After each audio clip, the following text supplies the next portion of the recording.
Well, I got the work I came down to do at my sister's. She needed some walls that needed to get covered, some insulation, a new window put in and trimmed off. So I got all that done, and then we had pizza, and I just called Sid, and as a place down here we get wild Maine blueberries, you know, the little tiny ones. And we usually get, I don't know what it's getting. I think it's a 10-pound box. We usually get a 10 or 20 pounds. I don't know what she's getting.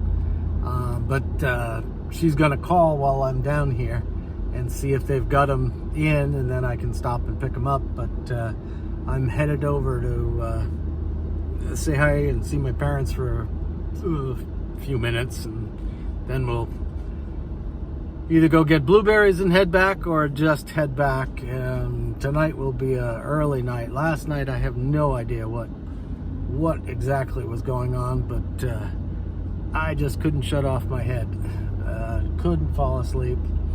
I mean, the last time I saw it was like 2:30, and then the alarm went off at 4. So last night was that big hour-and-a-half sleep. So tonight hopefully will be better.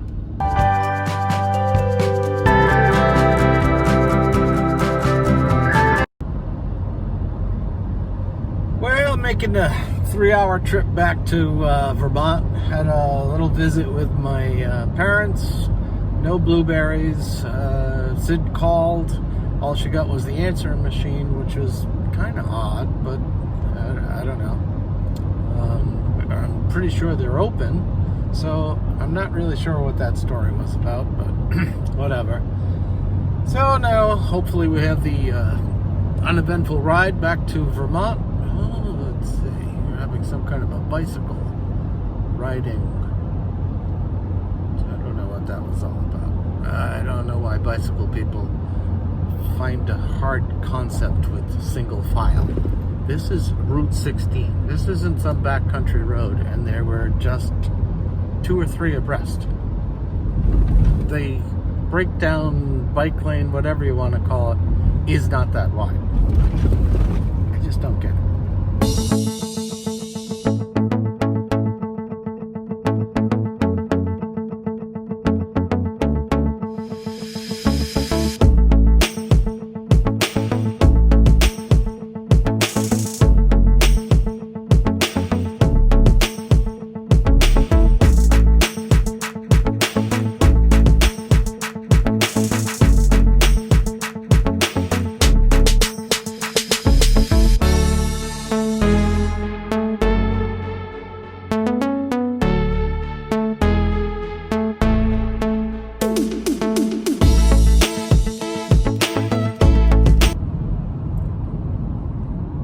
About another hour-and-a-half drive before I get home.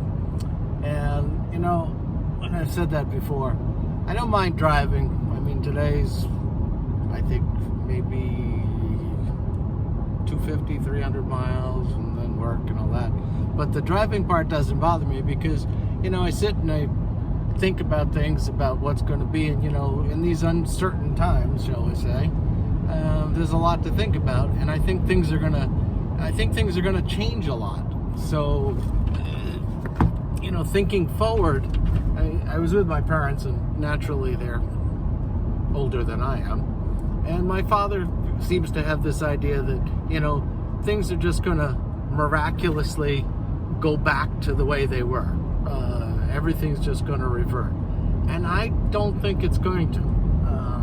I don't think things are going to revert to the way they were, and just everything's going to pick up sort of like where it left off. I have this feeling that things are going to change in a lot of ways. So, you know, in the business sense of things, things aren't all that great right now, but, you know, you've got to be thinking forward. So what kind of things can you do thinking forward of what the new world and economy and businesses, what are those going to look like in the future? How is that going to work?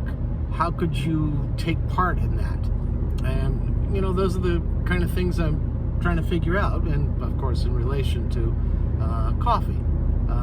Maybe coffee's going to change. I don't know. You know, I try to look at things from all the different angles, and you know, be realistic about it. Is coffee going to be one of those things that is not going to make it? Is it going to make it in a different way?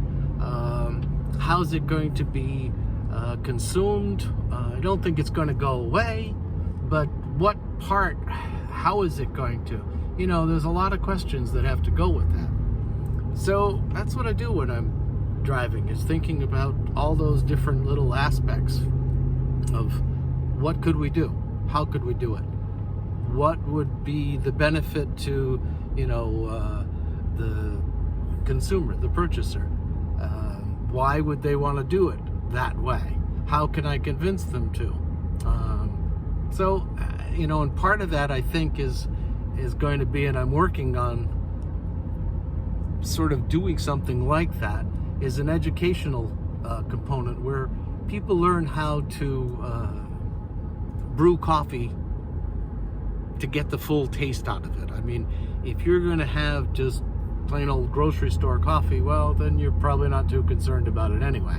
But if you're going to have, you know, specialty coffee that has unique tastes, flavors, etc., then you have to brew it in a certain way. Otherwise, you're not going to get those out of it, and you're going to be like, oh, well, I don't see what's so good about this.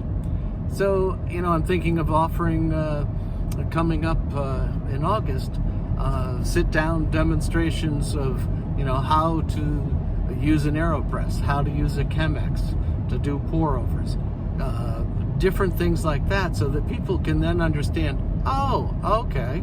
I mean, I just had somebody tell me that my coffee had kind of a sour taste to it. And so when we got into the particulars of it, in that case, I said, does your water come from the town? Yeah. Does it have like a bleachy chlorine taste when you just drink it out of the tap? Yeah. Is that the water you use to make coffee? Yeah.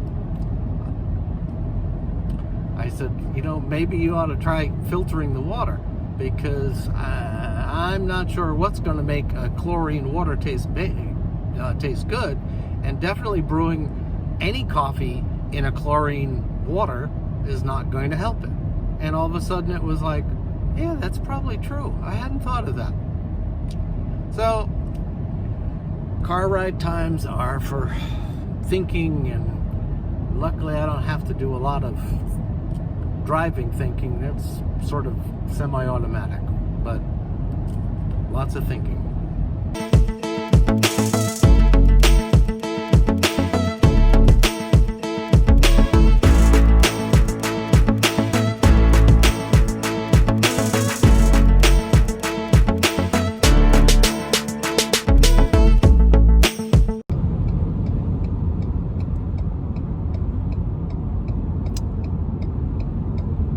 Well, about 7-8 more miles and I'll be back home.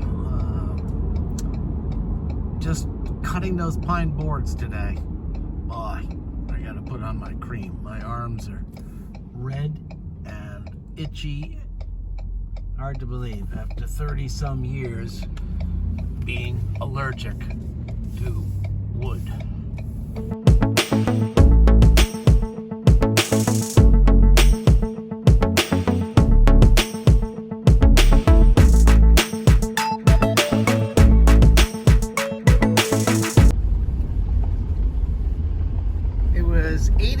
When I left Maine, and it's now 70, and I'm just about back home. I don't know if we're going to be getting some weather by the look of those clouds to the north.